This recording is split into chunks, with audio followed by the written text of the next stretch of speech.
καΐν, όπως ήταν το σχολείο που τελείωσα. Σας ευχαριστώ και πάλι όλους και εύχομαι όλα αυτά να πραγματοποιηθούν που ήρθαν οι πρώην. Έτσι, εσείς το αποδίνω. Ρουμανία και τώρα που μου είπατε για τη Ρουμανία εσείς. Να είστε καλά. Ευχαριστώ πολύ.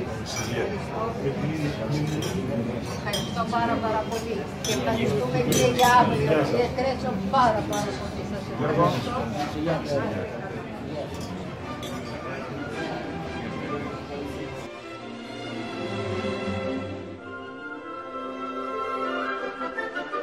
Thank you.